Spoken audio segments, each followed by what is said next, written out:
नमस्कार, स्वागत है आपका। मैं हूं आपके साथ हिमांशु दीक्षित। नमस्कार, आप सबके साथ में मैं हूं साक्षी मिश्रा। मेरठ उत्तर प्रदेश का वो शहर जो अपनी रेवड़ी और गजक के साथ साथ क्रिकेट के बैट और नान खटाई के लिए पूरी दुनिया में फेमस है।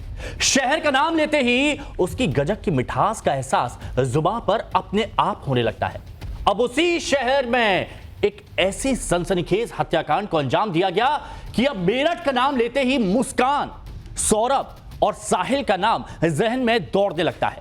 गजक की मिठास की जगह आंखों के सामने कत्ल का खौफनाक मंजर घूमने लगता है और याद आता है वो 5 साल की बेटी का मासूम सा चेहरा जिसका पूरा संसार उजड़ गया, जिसे आज भी कहीं ना कहीं उम्मीद होगी कि उसके पापा आएंगे और वो बर्थडे वाली रात की तरह उसके साथ मस्ती करेंगे, नाचेंगे और गाएंगे।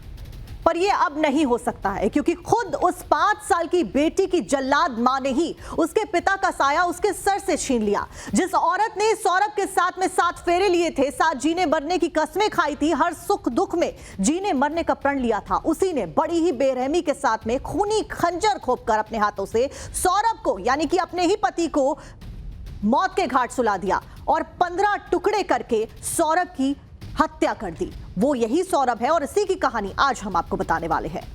और बिल्कुल देखिए, सबसे बड़ी बात, इस हैरान कर देने वाले हत्याकांड पर हम अपने मेहमानों से चर्चा करेंगे।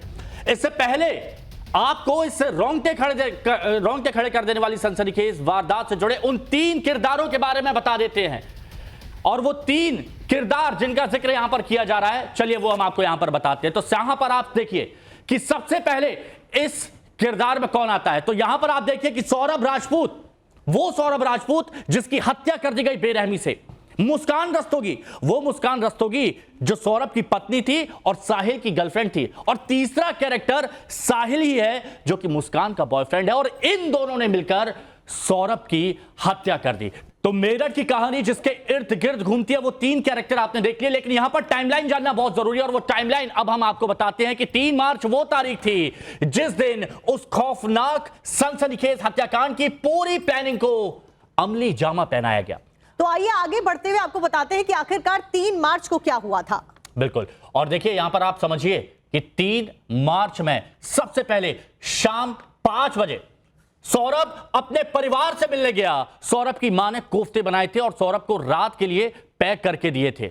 उसके बाद में शाम 8:30 बजे सौरभ मुस्कान के पास में आया। मुस्कान को कोफ्ते परोसने के लिए सौरभ ने दिए। मुस्कान ने कोफ्तों में नींद की दवा मिलाई ताकि सौरभ वो कोफ्ते खा के सो जाए। अब देखिए, आपको ये टाइमलाइन समझना बहुत जरूरी है ताकि आप समझ पाएंगे कि इस वारदात को अंजाम कैसे दिया गया। वक्त था रात के 9:30 बजे। मुस्कान सौरभ ने साथ में डिनर किया। सौरभ सोने के लिए बेडरूम में गया। अपने बेड पर सौरभ नींद में सो भी गया। सौरभ तो सो गया लेकिन मुस्कान जागती रही। वक्त 10:30 बजे जब मुस्कान सौरभ के कमरे में गई, सौरभ को हिलाकर उसने चेक किया कि सौरभ जाग रहा है या सो रहा है। मुस्कान ने देखा कि सौरभ होश में था और अभी पूरी तरीके से नींद में नहीं था।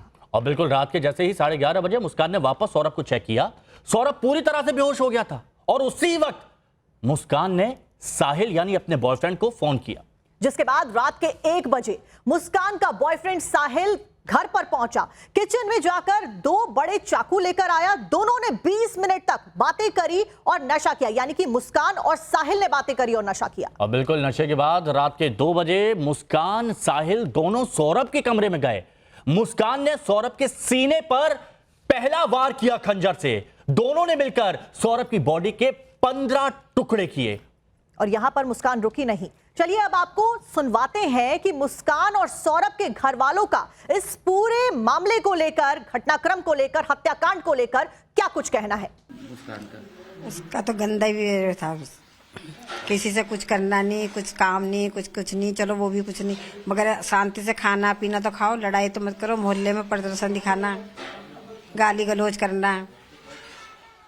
जाते समय उसने ये कहा था जब लड़ाई हुई थी कि आपको आपके बच्चे का चेहरा नहीं देखने देंगे। हाँ, यूं ही कह के गई थी वो।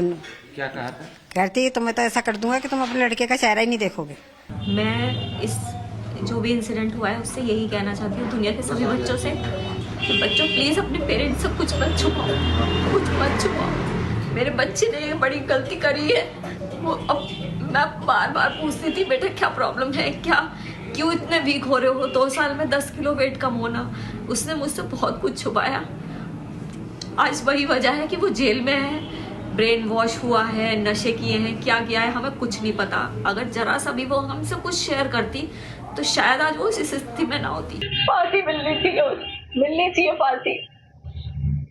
तो मुस्कान की मां ने कभी सोचा भी नहीं होगा कि उसकी बेटी इस तरह की वारदात को अंजाम दे सकती है। आज हमारे साथ इस पूरे मामले पर, जिसकी चर्चा आज पूरे देश भर में हो रही है, इस पर बात करने के लिए कुछ मेहमान हैं, उनसे आपको मिलवाते हैं।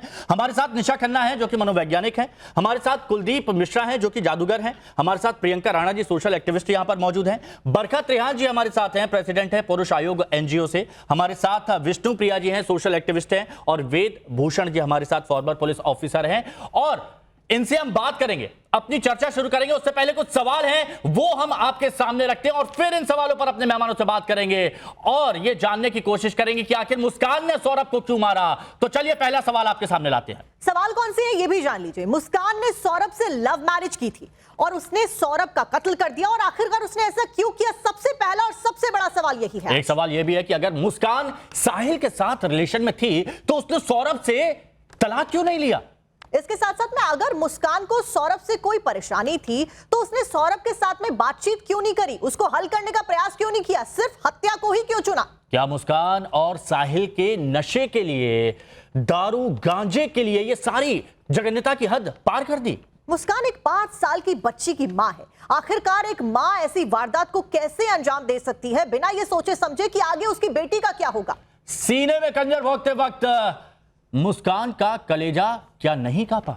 मुस्कान अगर खुद को मर्डरर समझती है तो उसने काला जादू तंत्र मंत्र कहां से सीखा, यह भी एक सवाल है। और मुस्कान और उसके बॉयफ्रेंड साहिल ने इतनी लंबी साजिश आखिर रची कैसे? वहीं सौरभ के परिवार से मुस्कान को दिक्कत थी, ऐसा क्यों था? तो क्या पति के को मारकर उन्हें बहलाया फुसलाया गया? यह भी सवाल खड़ा होता है। सवाल यह भी है कि क्या उसने सौरभ को मारने के लिए साहिल का इस्तेमाल किया है? ये सारे सवाल हैं जिनकी चर्चा बहुत ज्यादा जरूरी है, और सवाल यही था, यही है और यही रहेगा कि आखिर ऐसा हुआ क्यों कि मुस्कान ने अपने पति को 15 पीस में काट दिया। सबसे पहले जो मेहमान हमारे साथ मौजूद है उनसे हम बात कर लेते हैं, क्योंकि निशा खन्ना जी हैं, आप मनोवैज्ञानिक हैं, आपने बहुत सारे ऐसे केसेस देखे होंगे, लेकिन जब इस केस के बारे में हमने देखा और हम लोग जब बात भी कर रहे थे साक्षी और में, तो हमने ये सोचा कि इतनी जघन्यता की हद कोई कैसे पार कर सकता है, इतना मानसिक तौर पर विकृत कैसे हो सकता है? इस केस को देखकर आपको क्या समझ में आता है? देखिए, मानसिक विकृति का खराब होना या मानसिक रूप से विकृत होना ये एक नॉर्मल बात है। हम सब में कोई ना कोई कमी होती है, बट उस कमी का इस हद तक बढ़ जाना, उसके न्यूमरस रीजंस होते हैं, तो सिर्फ एक फैक्टर रोल नहीं प्ले करता। सबसे पहला फैक्टर अगर हम बोले तो कहीं द पास्ट ट्रॉमा। अब जिस फैमिली में उसका बॉर्न एंड ब्रॉट अप हुआ है, क्या उस पर्सन ने अब्यूज फेस किया है? मुस्कान ने अब्यूज फेस किया है, साहिल ने अब्यूज फेस किया है। इन लोगों के प्रीवियस रिलेशनशिप कैसे थे? क्योंकि सिर्फ ये एक रिश्ता नहीं है। जब भी मैं कभी रिश्तों में बैठती हूँ तो हमें पता चलता है प्रीवियस रिलेशन क्या, और ये बहुत कॉमन है अपने पास्ट के रिलेशनशिप में जाना, चाइल्डहुड रिलेशनशिप्स में जाना, उनके साथ इन टच करना, स्पेशली जब फेसबुक, इंस्टाग्राम, ये सोशल मीडिया और व्हाट्सएप का दौर है।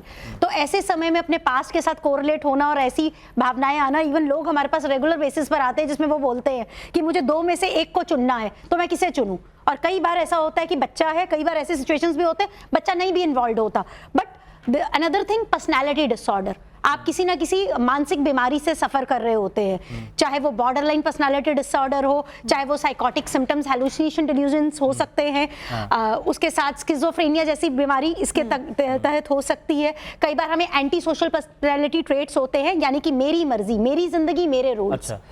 तीसरी चीज, फैमिली प्रेशर हमारे सोसाइटल और कल्चरल मेजर रोल प्ले करता है, चाहे वो लड़की की साइड हो चाहे वो लड़के की साइड हो। हमारे समाज में चाहे वो शादी पहली हो या दूसरी शादी हो, हमें शादी को बनाए रखना है, उसकी कंसिस्टेंसी को बढ़ाए रखना है। और अगर बच्चा है तो हिंदुस्तान में बहुत सारी शादियां सिर्फ बच्चों के लिए चलती हैं और सोसाइटी के लिए चलती हैं। तो क्या इसीलिए कहा जा रहा है कि तंत्र साधना का सहारा लिया गया क्योंकि असमंजस था अपने किरदार को लेकर, अपनी रिलेशनशिप्स को लेकर? देखिए, आई वुड से तंत्र मंत्र करना, क्योंकि आई थिंक सो यहाँ पर एस्ट्रोलॉजर मैम भी बैठी हैं, जितने भी लोग इन चीज़ों में इन्वॉल्व होते हैं, चाहे वो एस्ट्रोलॉजी हो, टैरेट हो, चाहे वो काला जादू हो, मोस्टली वो सब जो लोगों में कहीं ना कहीं साइकोलॉजिकली हम लोग हेल्पलेस फील करते हैं। लर्नड हेल्पलेस होती है, मेरा पार्टनर चला गया, मेरी गर्लफ्रेंड चली गई। ऐसा मेरे पास भी कितने पेशेंट्स आते हैं, वो एस्ट्रोलॉजर के पास भी जाते हैं, टैरेट रीडर के पास भी जाते हैं, तो डेफिनेटली वो काला जादू अच्छा, आपने एस्ट्रोलॉजर की बात की तो जरा समझ लेते हैं। देखिए, विष्णु प्रिया जी हैं, सोशल एक्टिविस्ट भी हैं, और आप इन सारे मामलों में आप जानकारी भी रखते हैं, तो बताइए विष्णु जी, क्या समझ पा रही हैं आप इस मामले से? क्या वाकई तंत्र मंत्र कोई सिद्धि प्राप्त करने के लिए बताया गया जिस तरह से मारा गया? देखिए, अभी मैम ने जो बात बोली वो बिल्कुल सही थी कि लोग इतना प्रेशर क्रिएट कर देते हैं, सोसाइटी इतना प्रेशर क्रिएट कर देती है कि आप चाह के भी अलग होना ऑप्शन आप हटा देते हो। रही बात जो तंत्र की यहाँ पे आ रही है, तो देखिए बहुत ही विभत्स स्थिति हो चुकी है हमारे समाज की।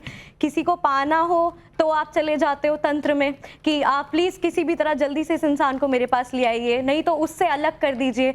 तो एस्ट्रोलॉजी, देखिए मैं तो न्यूमरोलॉजिस्ट हूँ, बट आते हैं और वो मुझसे यही बोलते हैं कि मैम आप प्लीज किसी भी तरीके से उसके दिमाग में कुछ ऐसा कर दीजिए जिससे वो मेरी हो जाए। ऐसा पॉसिबल ही नहीं है, पहली चीज। दूसरी चीज, अगर आप इस तंत्र और उसमें जाते हो तो ये आपके लिए कितना खतरनाक है, इसे आपको समझना बहुत जरूरी है। ये सिर्फ देखिए किसी भी विधि को और एस्ट्रोलॉजी को और हमारे धर्म को तंत्र से जोड़ देना और बिल्कुल ही उसकी नेगेटिविटी को सामने लाना बहुत ही गलत चीज है, क्योंकि आप जिस चीज का आडंबर और ढोंग कर रहे हैं उससे जाने भी जा रही हैं। तो आपको ये समझना बहुत जरूरी है कि इन सब चीजों में फंसना बिल्कुल ही गलत है।